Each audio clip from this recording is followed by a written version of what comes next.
अस्सलाम वालेकुम स्टूडेंट्स। आज मैं आपको एक्सरे इंटरेक्शंस विद मैटर के बारे में बताने वाली हूँ। सबसे पहले बात करते हैं एनर्जीज की। अगर हम एनर्जी लेवल की जनरली बात करें, आपको पता है जब एक्सरे ट्यूब से एक्सरेज इमिट होती है, they are having different type of energies, different ranges of energies. उसमें लो एनर्जी बीम भी होती है, हाई एनर्जी बीम भी होती है, मॉडरेट एनर्जी बीम भी होती है। अगर मैं यहाँ पे आपको एक एग्जाम्पल दे रही हूँ, यहाँ पे आपको डिफरेंट टाइप ऑफ एनर्जीज नजर आ रही है। ये जो हमारे पास बीम नजर आ रही है, ये जो रे नजर आ रही है, it is having larger wavelength. Larger wavelength means short low energy. Low energy होने की वजह से इसके बाद जो आपको ये लो एनर्जी की बीम है, यहाँ पे जो रे आपको नजर आ रही है as compared to this one, इसका जो वेवलेंथ है वो इससे थोड़ा सा शॉर्टर है। इट मीन्स कि इसकी energy as compared to this one, ये एनर्जी थोड़ी सी हाई है। सो ये लो एनर्जी है, ये मॉडरेट एनर्जी है, and as compared to this two, ये वाली अगर हम देखें तो इसका वेवलेंथ सबसे शॉर्टर है। इट मीन्स ये हाई एनर्जी की बीम है। तो यहाँ पे मैं आपको इस डायग्राम में 3 डिफरेंट टाइप ऑफ लेवल्स बताऊंगी energy level. Low energy beam of interaction with matter, moderate energy beam या मॉडरेट एक्सरेज जो एनर्जी एक्सरेज होती है विद द मैटर, और इसी तरीके से high energy x-rays interaction with the matter. ठीक है, सबसे पहले अगर हम इस लो एनर्जी बीम की बात करें, जो लार्जर वेवलेंथ और हाई एनर्जी की जो रे आ रही है, इनकी तकरीबन जो हमारे पास रेंजेस होती है वो तकरीबन 10 किलो इलेक्ट्रॉन वोल्ट्स में इनकी एनर्जी लेवल आती है। ये बहुत ही लो एनर्जी बीम होती है। ये लो एनर्जी बीम लो एनर्जी और लार्जर वेवलेंथ होने की वजह से ये जब इंटरेक्ट करती है, तो लार्जर वेवलेंथ होने की वजह से ये होली सोली पूरे एटम के साथ इंटरेक्ट करती है। ये आती है और जब इंटरेक्ट करती है तो पूरे के पूरे एटम के साथ इंटरेक्ट करती है। एक तो ये हमारे पास एक लेवल ऑफ इंटरेक्शन तो ये होगी। इसके बाद अगर हम इसकी बात करें, ये वाली ये जो लो एनर्जी बीम होती है, ये मॉडरेट एनर्जी बीम जो होती है, मॉडरेट एनर्जी तकरीबन हमारे पास डायग्नोस्टिक रेंज में आती है।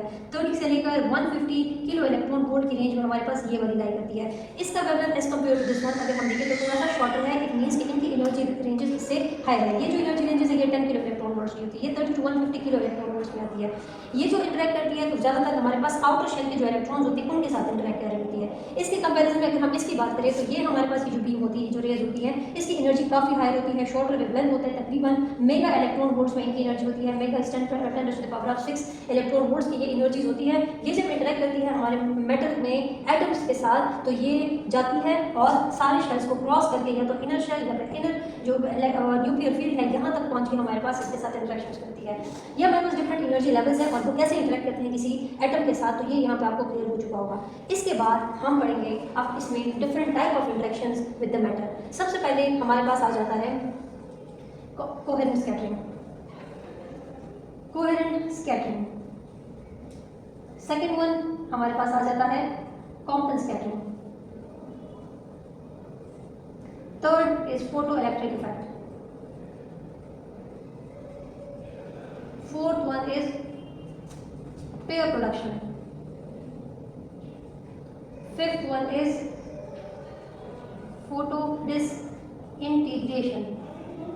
These are the 5 different types of interactions when X-rays interact with the atoms, matter, patient. ठीक है, अगर वो मेटल है, जनरली हम पेशेंट की बात करते हैं तो पेशेंट के एटम्स के साथ जब वो इंटरेक्ट करती है तो ये डिफरेंट टाइप ऑफ इंटरेक्शंस होते हैं। मेटल के साथ जब इंटरेक्शंस होती है, यहाँ पर हमारे पास ये जो क्वांटम स्कैटरिंग है, फोटो इलेक्ट्रिक इफेक्ट है, ये ज़्यादातर हमारे पास डायग्नोस्टिक रेंज में डोमिनेंट होता है। इसके अलावा हमारे पास 4 और 5 जो टाइप ऑफ इंटरेक्शन है एंड 1 ये काफ़ी लो एनर्जी होने की वजह से डायग्नोस्टिक रेंज में लाई नहीं करती, एंड 4 और 5 ये बहुत ही हाई एनर्जीज होने की वजह से हम डायग्नोस्टिक एक्सरे डायग्नोसिस में इसको यूज़ नहीं करते, इमेजिंग में यूज़ नहीं करते। Moving to the first type of interaction, that is a coherent scattering. Coherent scattering क्या होती है? Just imagine ये एक मैटर का एटम है। यहाँ पर हमारे पास कोहेरेंट स्कैटरिंग में हम क्या कहते हैं कि ये जो कोहेरेंट स्कैटरिंग होती है ज़्यादातर डोमिनेंट होती है लो एनर्जी एक्सरेज में। लो एनर्जी मीन्स कि हमारे पास जब उनकी एनर्जी 10 किलो इलेक्ट्रॉन वोल्ट से कम होती है, ये तकरीबन इतनी रेंज के या इससे कम रेंज के हमारे पास जितनी भी रेंज होंगे उसमें कोहेरेंट स्कैटरिंग डोमिनेंट होगी। अगर हम यहाँ पे एक रे बनाएं और ये रे हमारे पास लो एनर्जी की है, तो जब ये आती है और इंटरेक्ट करती है इस एटम के साथ, तो ये होली सोली लार्जर वेवलेंथ होने की वजह से पूरे एटम के साथ इंटरेक्ट कर देती है।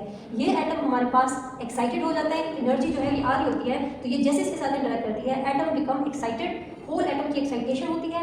एटम जब एक्साइटेड हो जाता है, एक्साइटेशन के बाद थोड़े से टाइम के बाद वो वापस अपने स्टेट में आता है। तो इन दैट केस जब एक्साइटेशन के बाद वो अपने स्टेट में वापस आ जाता है, ये जो एनर्जी अब्जॉर्ब कर ली थी फॉर द टाइम बिंग, वो वापस से उसी एनर्जी को रिलीज भी कर लेता है। अगर ये हमारे पास इसको हम कंसिडर करें इंसिडेंट एक्सरे, ये एक्सरे है और इंसिडेंट एक्सरे है। ये इंसिडेंट एक्सरे आता है, इंटरेक्ट करता है, atom become excited for the short time और उसके बाद वो वापस से रिलैक्स हो जाता है। रिलैक्सेशन के बाद ये एनर्जी सेम एनर्जी को वापस से रिलीज करता है। ठीक है, यहाँ से ये एनर्जी सेम एनर्जी वापस आती है और यहाँ से निकल जाती है स्कैटर होके, यानी डायरेक्शन चेंज हो जाती है, having the same wavelength same energy but with the different direction, वो स्कैटर हो जाता है and most probably towards the forward side, forward direction में ये स्कैटर होता है। इसको हम कहेंगे जो बीम यहाँ से आ रही है इसको हम कहते हैं स्कैटर्ड एक्सरे।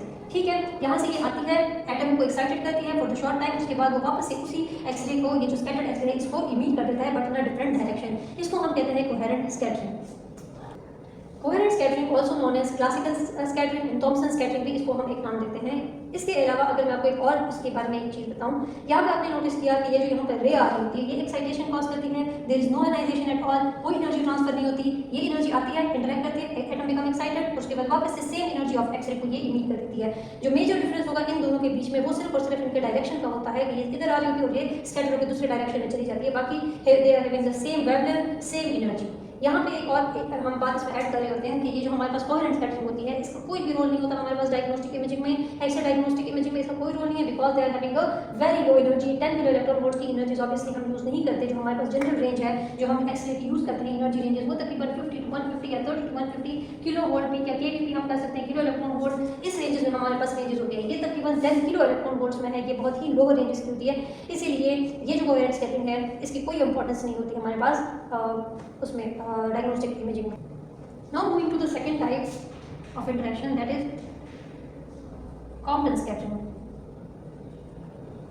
Compton scattering ज़्यादातर डोमिनेंट होती है मॉडरेट एनर्जी एक्सरेज में, जो मॉडरेट एनर्जी रेंजेस होती है, यानी कि हमारे पास ज़्यादातर हम कंसिडर करेंगे 30 to 150 जो हमारे पास किलो इलेक्ट्रॉन वोल्ट की रेंजेस होती है, इसमें हमारे पास ज़्यादातर ये कॉम्प्टन स्कैटरिंग ये डोमिनेंट होती है। इसकी अगर हम बात करें कॉम्प्टन स्कैटरिंग की तो ये कैसे होती है, यहाँ पे अगर हम बात करते हैं तो हमारे पास फॉर एग्जाम्पल यहाँ कॉम्प्टन स्कैटरिंग में रे आ रही होती है, ठीक है, रे आती है, ठीक है, यहाँ पे जो हमारे पास आउटर शेल इलेक्ट्रॉन्स है इसके साथ इंटरेक्ट करती है, रे आ रही है, इंसिडेंट रे आ रही है, आउटर शेल के इलेक्ट्रॉन के साथ इंटरेक्ट करती है, इलेक्ट्रॉन को इजेक्ट कर देती है, इलेक्ट्रॉन यहाँ से निकल जाता है, इलेक्ट्रॉन निकल जाता है, इस इलेक्ट्रॉन को हम नाम देते हैं कॉम्प्टन इलेक्ट्रॉन। कॉम्प्टन इलेक्ट्रॉन, ये कॉम्प्टन इलेक्ट्रॉन निकल गया, एक तो सबसे पहले ये आ रही है, इसको इजेक्ट करेगी, जो इसको बाइंडिंग एनर्जी जो इसकी है इस इलेक्ट्रॉन की, यानी जो अमाउंट ऑफ एनर्जी रिक्वायर्ड है इसको रिमूव करने के लिए ये अपना एनर्जी का थोड़ा बहुत हिस्सा उसमें लगाएगा, बाइंडिंग एनर्जी उसको निकालने में उसको लगेगी, और उसके बाद जो ये इलेक्ट्रॉन है ये मूव करेगा तो काइनेटिक एनर्जी भी रिक्वायर्ड है, तो ये अपनी एनर्जी का थोड़ा बहुत हिस्सा इसको काइनेटिक एनर्जी के तौर में दे देगा और वो यहाँ से रवाना हो जाएगा और ये इलेक्ट्रॉन यहाँ से चला जाएगा। इसके बाद यहाँ पे जो एनर्जी तो आ रही थी इसके इलेक्ट्रॉन को इसने आयनाइज कर दिया, इलेक्ट्रॉन यहाँ से रिमूव हो गया, लेकिन what about the scattered x-ray, what about the जो स्कैटर्ड हमारे पास रे है वो क्या कैसी होगी, वो यहाँ से डायरेक्शन चेंज करते हुए डायरेक्शन भी चेंज करेगी, साथ साथ में इसका जो वेवलेंथ होगा वो भी लार्जर होगा as compared to this one.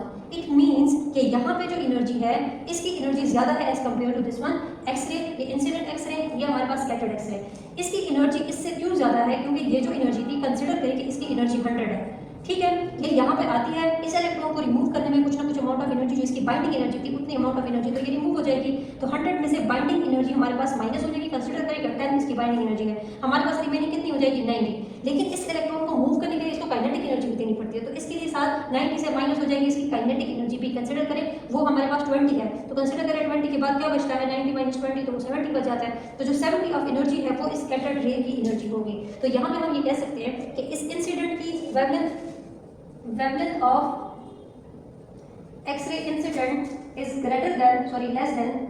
less than scattered X-ray का wavelength, ठीक है। Similarly, energy of incident X-ray is greater than scattered energy, ठीक है, it is more than the energy of the scattered X-ray।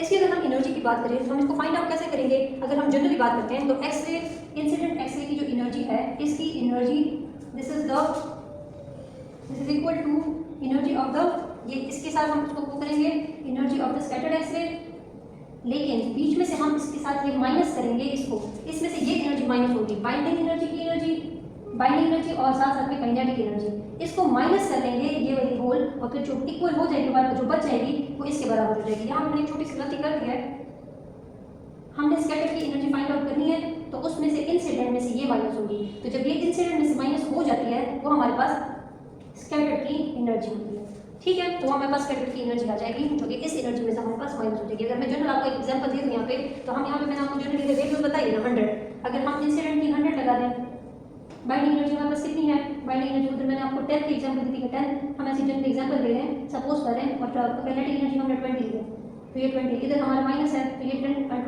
ये minus हो जाएंगे, 100 minus 30 it will be equal to 70, तो हमारे पास जो इसकी एनर्जी बचेगी वो इक्वल टू 70 होगी। तो इस तरीके से हम स्कैटर्ड एक्सरे की एनर्जी को फाइंड आउट कर सकते हैं।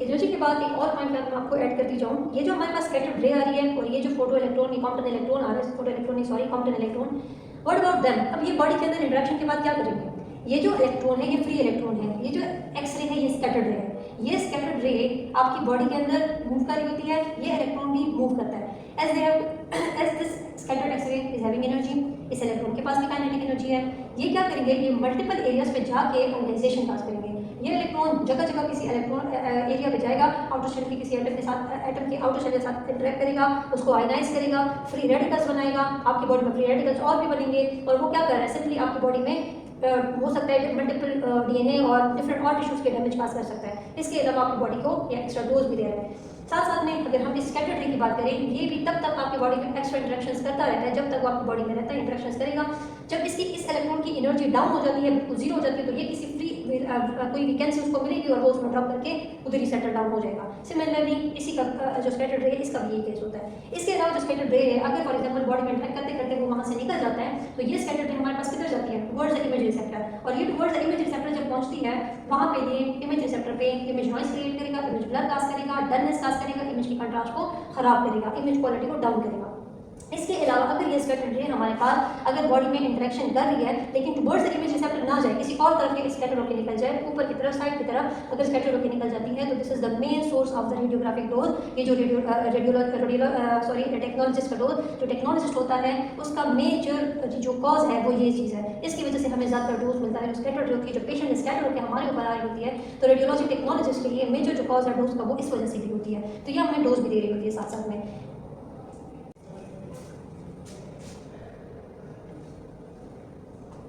इसके बाद हम बात करते हैं ये जो हमारे पास इंसिडेंट रे आ रही होती है और ये जो स्कैटर्ड रे स्कैटर होकर जा रही होती है, इन दोनों के बीच में क्या एंगल है, ये जो यहाँ पे रे आ रही होती है ये कौन किस एंगल से डिफ्लेक्ट करेगी, किस एंगल से जो है ऐसे स्कैटर होकर जाएगी, इनके डिफरेंट एंगल्स हैं। हमारे पास इनकी रेंज होती है 0 से लेकर 180 डिग्री तक, 0 से लेकर 180 डिग्री तक ये डिफरेंट रेंजेस में डिफ्लेक्ट करती है। अगर हमारे पास ये रे ऐसे आ रही है और ये सीधी होकर ऐसे निकल जाती है, यानी कि बिल्कुल ऐसे चली जाती है, तो इसको हम कहते हैं कि 0 डिग्री डिफ्लेक्शन होती है। यहाँ पर हमारे पास जब ये 0 डिग्री डिफ्लेक्शन होती है तो ज़्यादातर हमारे पास 0 डिग्री डिफ्लेक्शन में इस इलेक्ट्रॉन को कम हिस्सा मिलता है एज अ काइनेटिक एनर्जी, ठीक है। ये यहाँ पे उसको रिमूव कर देता है, रिमूव करने के बाद बहुत ही कम हिस्सा जो है इस इलेक्ट्रॉन को मिलता है एज अ काइनेटिक एनर्जी। ज़्यादातर जो हमारे पास अमाउंट ऑफ एनर्जी है वो रिटेन करता है कौन, स्कैटर्ड है। जितना हमारे पास एंगल कम होगा उतनी ही कम एनर्जी स्कैटर्ड इलेक्ट्रॉन को, ये जो कॉम्पटन इलेक्ट्रॉन है इसको मिलेगी। अब अगर ये हमारे पास ये जो स्कैटर्ड रे है ये वाली, ये 0 डिग्री पे यहाँ मौजूद है, ये जितना इस तरफ डाइवर्जन करेगा, इस तरफ ये डिफ्लेक्ट होगा, उतना ही इसका एंगल बढ़ेगा, और जब ये इस तरफ से जाएगा तो ये 180 डिग्री पे बिल्कुल इस तरफ से आ जाता है।